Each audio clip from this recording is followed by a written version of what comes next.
Hello दोस्तों, नमस्कार। स्वागत है आपका टारगेट फूड जो आप सभी अच्छे होंगे और आपकी तैयारी भी बहुत ही अच्छी चल रही होगी। जिन लोगों का अभी प्लेस में डीवी फिजिकल के लिए कॉल आया है, यानी कि जिनका डीवी पीएसटी की लिस्ट में नाम आया है, तो उन लोगों का फिजिकल बहुत ही अच्छे चल रहा होगा।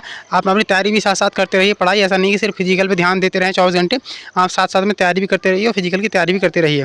तो चलिए, आज हम बात करेंगे उत्तर प्रदेश पुलिस भर्ती एवं प्रोन्नति बोर्ड द्वारा जो डीवी कराया जाता है पुलिस कांस्टेबल के लिए डीवी होगा, तो उसमें क्या क्या डॉक्यूमेंट्स लगेंगे। क्योंकि मेरे पास जो पीडीएफ है वो है यूपी पुलिस भर्ती बोर्ड की ऑफिशियल पीडीएफ डीवी चेकलिस्ट है 2018 की।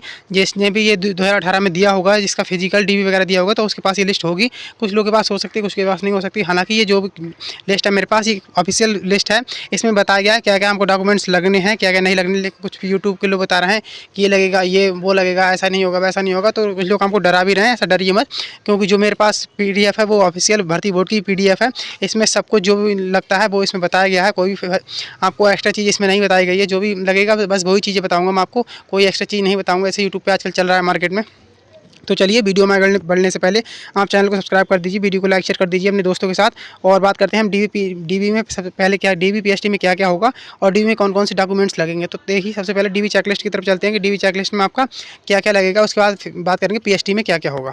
तो चलिए, यहाँ पर आप देख सकते हैं कि उत्तर प्रदेश पुलिस भर्ती बोर्ड लखनऊ यहाँ पर लिखा है। आप सबसे पहले आपको उम्मीदवार ये फॉर्म मिलेगा यहाँ पर, और आपको भरना होगा कि आपके पास कौन कौन सा डॉक्यूमेंट है। इसमें आपको लिखना होगा, तो कैंडिडेट का नेम लिखना होगा, फादर नेम लिखना होगा। ऐसे ही आपको फॉर्म मिलेगा। वहाँ पर पंजीकरण संख्या लिखनी होगी और रोल नंबर लिखना होगा।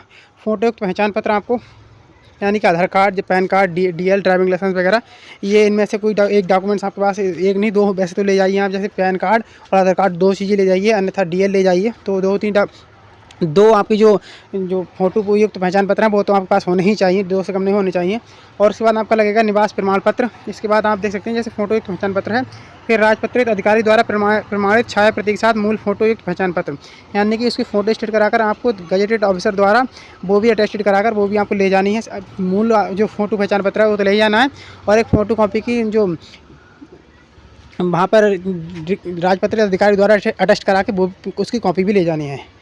ऐसे ही निवास का है, निवास को आपको ओरिजिनल ले जाना है, और गजेटेड ऑफिसर द्वारा वहाँ पर अटेस्टेड भी ले जाना है। ओबीसी यानी पिछड़ा वर्ग, अगर आप ओबीसी में आए तो आपको ओबीसी का कास्ट सर्टिफिकेट लगेगा। एससी में आते हैं तो एससी का कास्ट सर्टिफिकेट लगेगा, और फिर जो गजेटेड ऑफिसर है उसका अटेस्टेड कॉपी लगेगी। एसटी में भी यही होगा, एसटी आपका प्रमाण पत्र लगेगा और कॉपी लगेगी अटेस्टेड। और अगर आप एक्स सर्विसमैन है तो आपको वो लगाना पड़ेगा, और गजेटेड ऑफिसर द्वारा फ़ोटो कॉपी लगेगी। और स्वतंत्रता सेनानी के आश्रित हैं तब भी आपको यही लगेगा, मूल कॉपी और अटेस्टेड। और उत्तर प्रदेश राज्य सरकार कर्मचारी हैं तो मूल कॉपी और अटेस्टेड दोनों लगेंगी।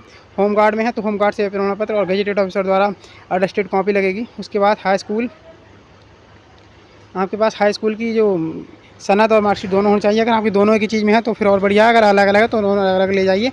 और फिर अटेस्टेड कॉपी भी लगेगी उसकी, और इंटरमीडिएट या उसके समतुल्य कुछ भी योग्यता है वो, और उसके बाद अटेस्टेड कॉपी।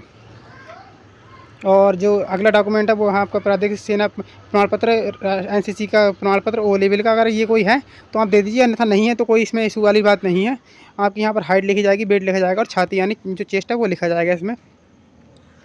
तो देखिए, ये डॉक्यूमेंट्स जो मैंने बताए बस यही डॉक्यूमेंट्स इसमें मेन है। और इसमें बाकी हो सकता है आपके इसमें जो मूल निवास है इसमें नहीं बताया गया है।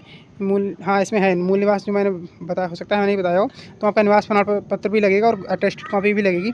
तो यही चीज़ें हैं इसमें जो आपको देखनी है। बाकी आप घबराइए मत, और आप साथ में 10-20 फ़ोटो भी लेके जाइए। 10 या 20 फ़ोटो, आपको 20 फ़ोटो बनवा के ले जानी है, फ़ोटो भी लेके जाइए। और जो डॉक्यूमेंट्स बताए गए हैं बस वही लेके जाने हो सके, और गजेटेड ऑफिसर द्वारा अटेस्टेड भी जरूर होनी चाहिए।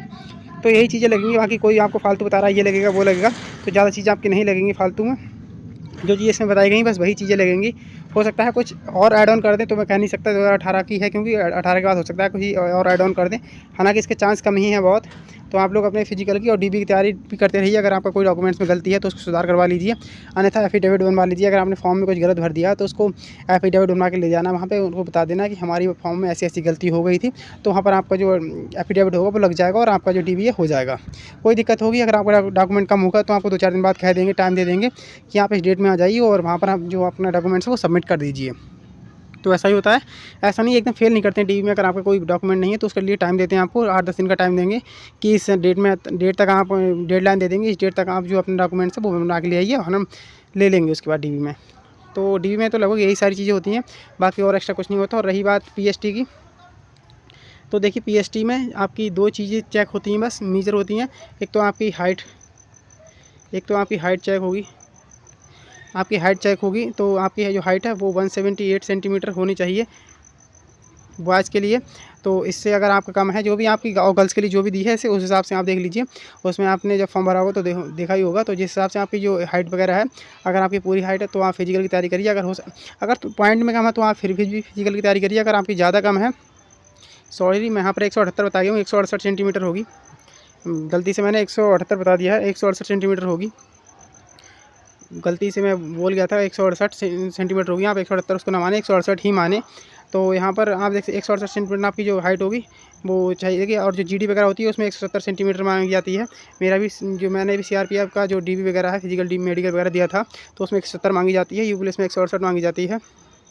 तो और आपका जो चेस्ट है, बाद हाइट चेक होने के बाद आपकी चेस्ट चेक होगा, हाइट और चेस्ट चेक होगा। तो चेस्ट आपका 79 से 84 चाहिए, और गर्ल्स का जो चेस्ट है वो चेक नहीं होता है, 79 बिना फुलाए, और फुलाने के साथ 5 जो सेंटीमीटर का फुलाव होना चाहिए। तो आपका फुलाने के साथ 84 और बिना फुलाए 79। तो 79 से 84 आपको सेंटीमीटर सीना होना चाहिए आपका। तो आप देख लीजिए अभी से, अगर नहीं है तो उसके लिए कुछ अच्छी डाइट लीजिए, और उसको अच्छे से अपने चेस्ट को अगर कम है तो आपका अभी बढ़ा सकते हैं, अभी टाइम है, उसको अच्छे से डाइट लीजिए और डाइट को फॉलो करिए, तो आपका चेस्ट है वो सही हो जाएगा। बाकी यही जानकारी देनी थी। अगर वीडियो अच्छी लगी तो वीडियो को लाइक शेयर जरूर करें अपने दोस्तों के साथ, और चैनल को सब्सक्राइब जरूर कर लें। दोस्तों आपसे रिक्वेस्ट है कि आप चैनल को जरूर सब्सक्राइब कर लें, वीडियो को लाइक शेयर करें अपने दोस्तों के साथ। धन्यवाद। जय हिंद, जय भारत।